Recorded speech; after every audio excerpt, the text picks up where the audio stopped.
You are watching Grace Television.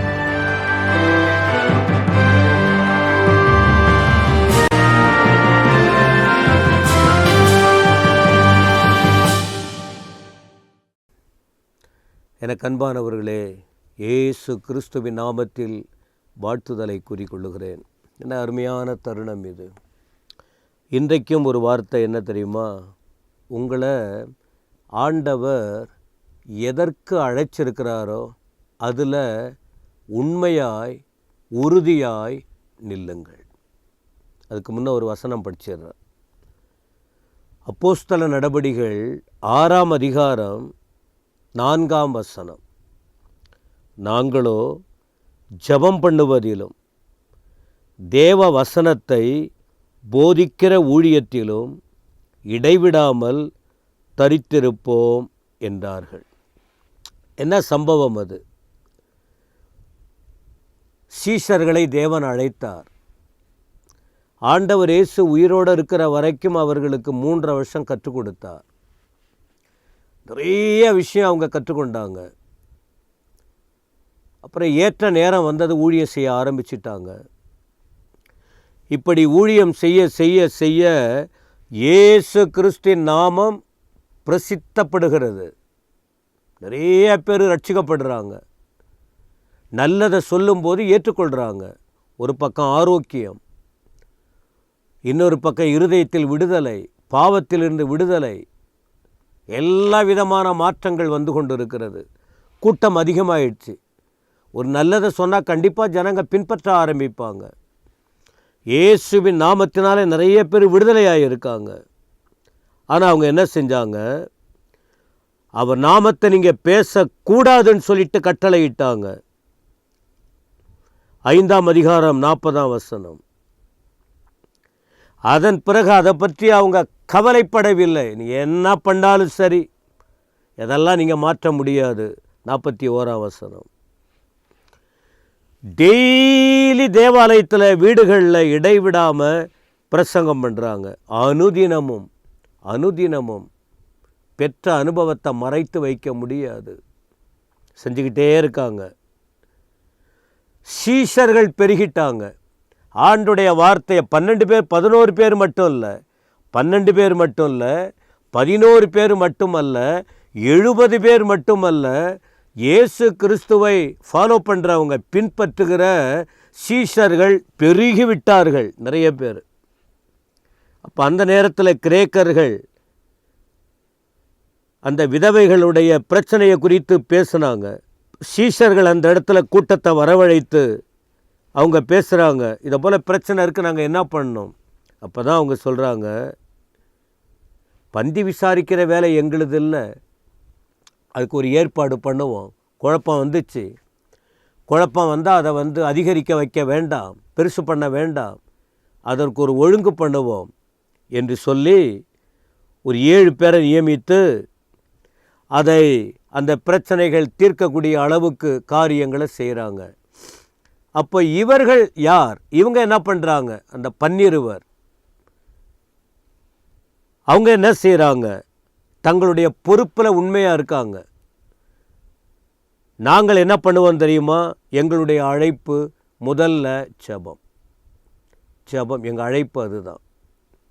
அப்போ இன்றைக்கு இந்த வார்த்தையை உங்களுக்கு சொல்லுகிற நாங்கள் உங்களுக்கு என்ன சொல்லுகிறோன்னு சொன்னால், அழைப்பை விட்டுட்டு அலையாதீங்க. ஆண்டவர் உங்களை எதுக்கு அழைத்திருக்கிறாரோ அந்த அழைப்பை புரிந்து கொள்ளுங்க, அழைப்பில் இருங்க. அழைப்பை விட்டுட்டு போகிறதுனால போயிட்டு அழைப்பை விட்டுட்டு பிஸ்னஸ் பண்ணுறது, அழைப்பை விட்டுட்டு என்னென்னவோ பண்ணிக்கிட்டு இருக்கிறோம். ஊழியம் எப்படி வளரும்? குடும்பம் எப்படி கட்டப்படும்? ஆத்துமாக்கள் எப்படி சேருவாங்க? அவங்கவுங்க காரியத்தை செய்யட்டும். சத்தியத்தை அறிவிக்கக்கூடிய ஆட்கள் வேண்டுமே. பிரியமானவர்களே, கவனிக்கணும். நீங்கள் உங்கள் ஆண்டவர் எதுக்கு அழைத்திருக்கிறார் அதை உணரணும். இவங்க அதில் கரெக்டாக இருந்தாங்க. ஜெபம். ஏன்னா ஆண்டவர் இயேசு இவர்களுக்கு ஜெபத்தை கற்றுக் கொடுத்தார். முதல்ல ஜெபத்தில் வளர்ந்தாங்க. ஊழியத்துக்கு ஜெபம் முக்கியம். உபத்திரவங்களை சகிக்க ஜெபம் முக்கியம். உபதேசம் பண்ண ஜெபம் முக்கியம். ஜனங்களை தேவனண்டை நடத்துவதற்கு ஜெபம் முக்கியம். ஜெபந்தான் கிறிஸ்தவத்தின் முதல் காரியமே ப்ரேயர் தான். இந்த ஜெபமே இல்லாமல் நீங்கள் என்ன பண்ணாலும் ஒரு அறுவடையும் நடக்காது, ஒரு மாற்றம் வராது. ஒருவேளை ஓஹோன்னு கொடி கட்டி பறக்கிறதுக்கு பெரிய அளவு இல்லை, இருக்காமல் இருக்கலாம். சிறுதுளி பெருவெள்ளம்னு சொல்லுவாங்க. கொஞ்சம் கொஞ்சமாக வளர்ச்சியை நீங்கள் பார்ப்பீங்க. ஆனால் உங்கள் ஃபவுண்டேஷன், உங்கள் அஸ்திபாரம் ப்ரேயராக இருக்கணும். கொஞ்சத்தில் தொடங்குங்க, ஜெபத்தை அதிகப்படுத்துங்க. ஞானம் இருக்கலாம், ஞானத்தை நம்பி வாழாதீங்க. பணம் இருக்கலாம், அதை பெருசுப்படுத்தாதீங்க. திறமை இருக்கலாம், அது இல்லை. உங்களுக்கு எவ்வளவு 99 மேன்மை இருந்தாலும் ஜெபத்தில் விழுங்க. இதுதான் முக்கியம். நாங்களோ ஜெபம். 2வது தேவ வசனத்தை போதிக்கிற ஊழியம். அப்போ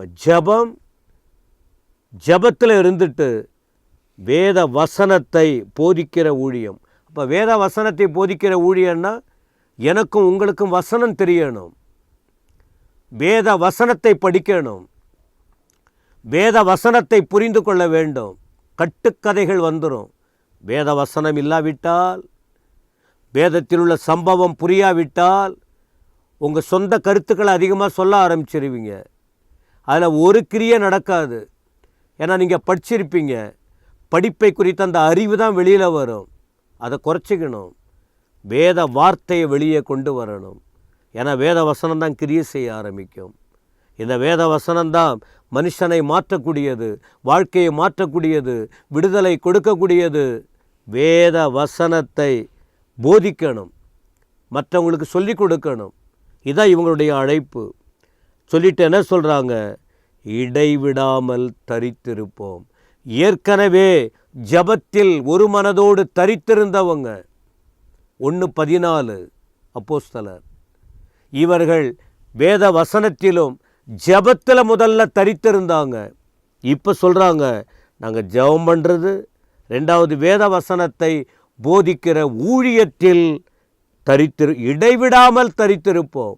இடைவிடாமல் ஜெபம், இடைவிடாமல் வசனம், இடைவிடாமல் மற்றவர்களுக்கு சொல்லுவது. அதனால்தான் சீஷர்கள் பெருகினாங்க, ஜனங்கள் விசுவாசித்தாங்க, ஜனங்கள் ரட்சிக்கப்பட்டாங்க, இயேசுவின் நாமம் உயர்த்தப்பட்டது. எல்லாருக்கும் கலக்கத்தை உண்டாக்கினது. நிறைய இடங்களில் அற்புதம் நடந்தது. இன்றைக்கும் இந்த வார்த்தைகளை கேட்கிற சபையே, ஊழியர்களே, வளரும் ஊழியர்களே, இளைஞர்களே, கொஞ்சம் கவனமாக நில்லுங்க, கொஞ்சம் கவனமாக கேளுங்க. எதையோ பார்க்குறீங்க, எதையோ கேட்குறீங்க. வாழ்க்கை தாறுமாறாக ஓடிக்கிட்டு இருக்கு. அழைப்பு ரொம்ப முக்கியம். அழைக்கப்பட்டவர்கள் அந்த அழைப்பு எதுன்னு புரிஞ்சுக்கணும். பணத்துக்கு அழைக்கப்பட்டா ஊழியத்தை விட்டுட்டு ஓடிடு. புகழுக்காக அழைக்கப்பட்டால் இயேசுவின் நாமத்தை சொல்லிக்கிட்டு புகழை தேடாத. நீ வெளியில் போயிடு, வேறு வழியில் தேடுங்க. உனக்கு பரலோகம் இல்லை, பரலோகத்துக்கு நீ வர முடியாது. ஆண்டவர் ரத்தம் சிந்தினவர், ரத்தம் சிந்தி மீட்டெடுத்தார். ஒரு கூட்டத்தை எதிர்பார்க்கிறார். துரோகம் பண்ணாதீங்க. நீங்கள் குறைவுபட்டிருக்கலாம், அவமானப்பட்டிருக்கலாம், வியாதியாக இருக்கலாம், எப்படி கூட இருந்திருக்கலாம் இதுக்கு முன்னே. இந்த செய்திக்கு பிறகு ஜாக்கிரதையாக இருங்க, மனம் திரும்புங்க, அழைப்பில் நில்லுங்க, உபதேசம் பண்ணுங்க, ஆண்டவருக்கு கீழ்ப்படிங்க, அவருக்கு உத்தமமாக இருங்க. ஆண்டவர் வரப்போகிறார். ஒரு கூட்டத்தோடு பரலோகத்துக்கு போகணும். தேவன் அந்த கிருபைகளை கொடுப்பார். நீங்கள் அப்படி செய்ய போகிறதற்காக ஸ்தோத்திரம். எங்களுக்கு வேறு வழி தெரியல, நீங்கள் தான் கற்றுக் கொடுக்கணும். உமக்கு நன்றி. இயேசுவின் நாமத்தில் பிதாவே, ஆமென், ஆமென்.